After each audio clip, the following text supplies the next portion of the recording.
आदमी चेकआउट करने ही वाला था कि उसने देखा बगल के कमरे में एक खूबसूरत जवान लड़की रहती है। बस एक नजर में ही वो उसकी बेमिसाल खूबसूरती और कातिलाना फिगर पर पूरी तरह लट्टू हो गया।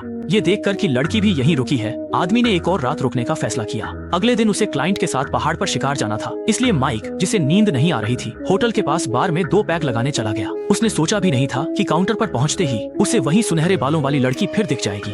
लड़की का वो खूबसूरत चेहरा और सेक्सी फिगर देखकर माइक के मन में तुरंत ख्याली पुलाव पकने लगे। क्योंकि वो उसे बस एक ही बार मिला था, इसलिए माइक आगे बढ़कर बात करने नहीं गया। ये जानने के बाद कि वो यहाँ वेट्रेस है, माइक मालिक से पूछने ही वाला था कि उस लड़की का कोई बॉयफ्रेंड है या नहीं, पर तभी लड़की के हाथ से ट्रे छूटकर गिर गई। जिस तरह वो झुककर उसे उठा रही थी, उसे देखकर माइक का दिल बाग बाग हो गया, लेकिन शर्म के मारे वो फिर भी आगे बढ़कर बात नहीं कर पाया।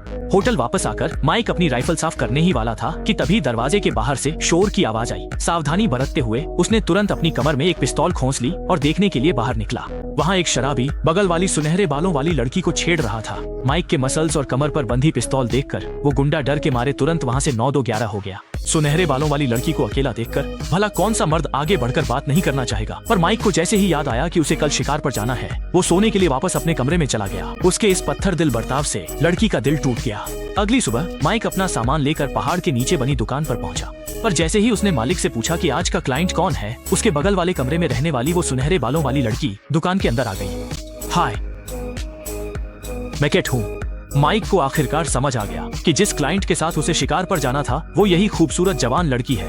दोनों ने ज्यादा देर न करते हुए पहाड़ की ओर बढ़ना शुरू कर दिया और तभी केट ने भी पहाड़ पर आने का अपना मकसद बताया। दरअसल उसके पिता को जीते जी यहाँ शिकार करना बहुत पसंद था, इसलिए वो चाहते थे कि उनकी बेटी उनकी राख यहीं बिखेरे। अपने पिता की आखिरी इच्छा पूरी करने के लिए केट ने खास तौर पर एक पेशेवर शिकारी को साथ लिया ताकि वो अपने पिता के लिए एक अच्छी जगह ढूंढ सके। पूरे दिन चलने के बाद माइक आखिरकार केट को लेकर पहाड़ की चोटी पर पहुंच गया, पर क्योंकि अंधेरा हो चुका था, दोनों ने वहीं रुकने का फैसला किया ताकि अगली सुबह निकल सकें।